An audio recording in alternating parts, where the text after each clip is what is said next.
All right, YouTube. So just a quick update. We can call this maybe part two to the review I had at 26,000 miles. So the Tundra is a 2024 Platinum. It's the non-hybrid, so it does not have the hybrid in it. This is just a regular normal V6 twin turbo engine. And bad news, I finally got the notification that the engine will need to be replaced even on this Tundra. So originally I thought it was just impacting or affecting the 22s and 23 models. Looks like this one was also on the list. Now this was production year, was beginning of 24. So based on that, obviously beginning part of 24 looks like to be the ones that they're also recalling.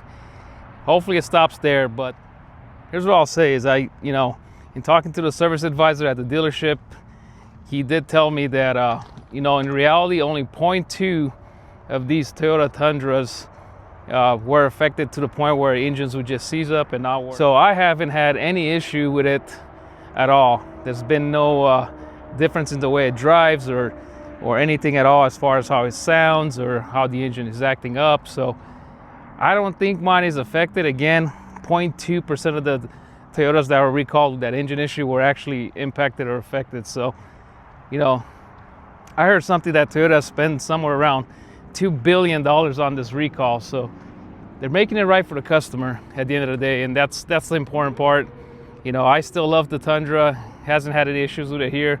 I guess the good news is we'll see how many more miles I can put on it before we get a brand new engine put into it. So at the end of the day, Toyota's standing by their brand, replacing these engines, and it's really good for the customer that has this vehicle or purchased this vehicle.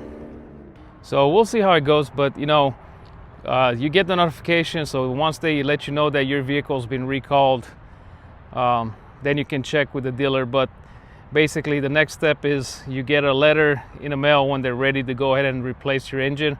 Now the only way they'll do it quicker is obviously if you have a failure where the engine actually fails on you. So far right now, we'll see when we get the letter to go ahead and get it replaced. But looks like I'll be getting some more mileage on this before we get to that point. So again, I know it's a big recall. I know it's something people don't want to hear when they buy these trucks, but Toyota is covering the whole thing. So not worried about it.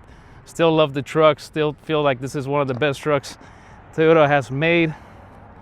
Obviously, we would have loved an option for a V8 in this truck, but we'll see what comes down the road. So I know Toyota's working on maybe a Raptor competitor. I don't know.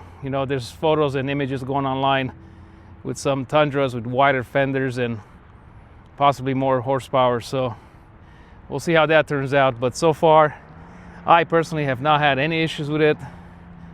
So engine runs fine, but I did get the recall. So bad news, but also the fact that it's being covered and I get to put some more mileage on this one before I get it replaced. That's also not a bad deal. So thank you guys. Please subscribe, like, let me know your thoughts. Thank you.